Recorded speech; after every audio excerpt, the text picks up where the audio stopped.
欢迎来到热点新闻频道，请订阅并关注以获取最新资讯。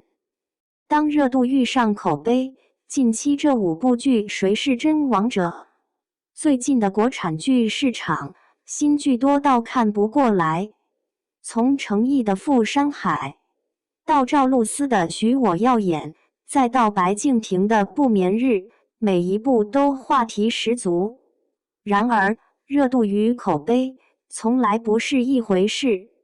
在这场神仙打架中，谁是真材实料的王炸？谁又是有名无实的哑炮？这份来自网友第一线的真实口碑，或许能给你答案。第5名，《吴邪私家笔记》稻米狂喜，一部诚意满满的情怀之作。综合评价，稻米 IP 迎来第10.0版。这部由南派三叔亲自监制的《吴邪私家笔记》，对于稻米而言，是一场且看且珍惜的狂欢。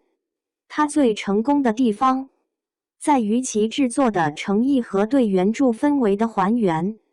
特别是在西沙海底墓篇章，那阴森诡异的沉船，以及突然窜出的海猴子，都让观众大呼刺激。仿佛那个童年阴影又回来了。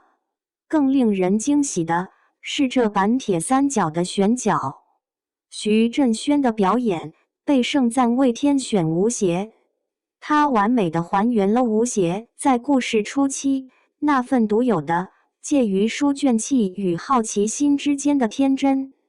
尽管剧中的特效偶尔还能看出与顶级大制作的差距，但剧组尽力在做的态度，观众是能感受到的。对于熟悉这个 IP 的粉丝而言，光是能再次看到一个不魔改的、尊重原著的故事，就已经值回票价了。第4名，《灼灼韶华》魔改之殇，当大女主变成蠢妇。综合评价，最讨厌的事情就是看到自己很喜欢的小说被改得乱七八糟。这句评论精准地概括了《灼灼韶华》口碑崩盘的核心原因：灾难级的魔改。原著小说《野心家》讲述的是一个聪明、狠厉的北方大女主，在乱世中凭借商业头脑步步为营的传奇故事。然而，到了剧版，这一切都变了味。女主的人设被强行降智，从一个杀伐果断的人量调顺的女强人，变成了一个小表情巨多、胸小无脑的蠢妇。原著中写的极为精彩的商战情节，被改编成了过家家式的儿戏，甚至连最基础的行业背景都从纺织变成了莫名其妙的中药。这种挂羊头卖狗肉式的改编，不仅是对原著的不尊重，更是对观众智商的侮辱。尽管该剧试图用中药、反日等元素来包装自己，但其内核的空洞与肤浅，还是让它沦为了一部试图以小博大的诈骗剧。第3名，《不眠日》食之无味，弃之可惜的及格之作。综合评价，白敬亭主演的《不眠日》是一部优缺点都极为明显的作品。它的优点在于其人设与故事框架，时间循环的设定本身就足够吸引人，主角团的人设也各有魅力，演员的表演大部分也不算拖后腿。在国产悬疑剧佳作稀缺的当下，它至少是一部可看的作品。然而，它的缺点也同样致命。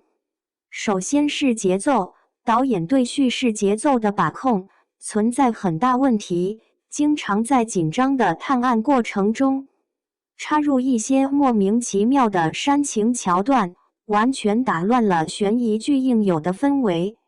其次是剧本逻辑，剧中存在着不少全员降智的情节，例如在已经知道大楼里可能有炸弹的情况下，还不优先疏散无关人员。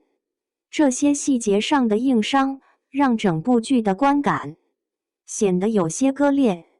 总而言之，如果你不带脑子，不深究逻辑，它还是一部可以打发时间的剧，但离神作还差得很远。第2名，许我要演真香警告，一部意外上头的黑马。综合评价，在开播前，大部分观众其实并不看好许我要演赵露思与陈伟霆的组合，在许多人看来缺乏 CP 感。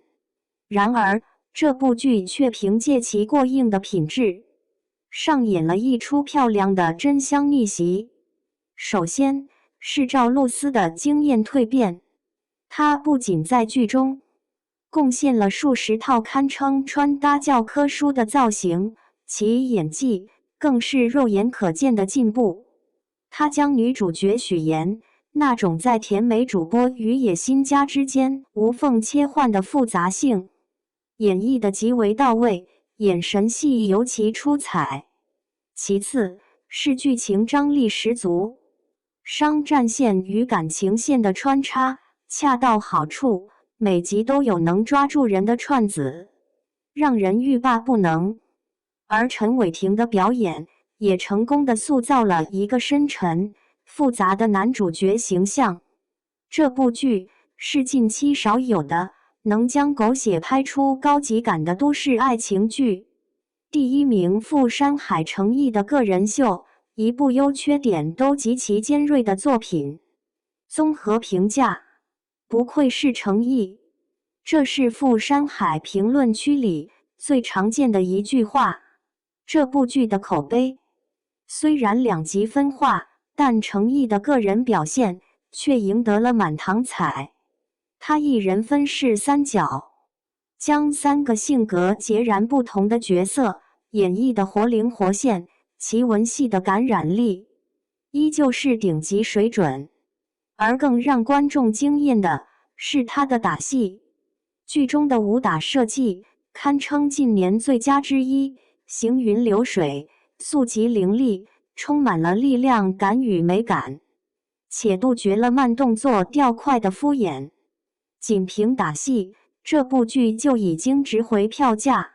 然而，尽管诚毅的个人表现无可挑剔，但剧本却成为了最大的争议点。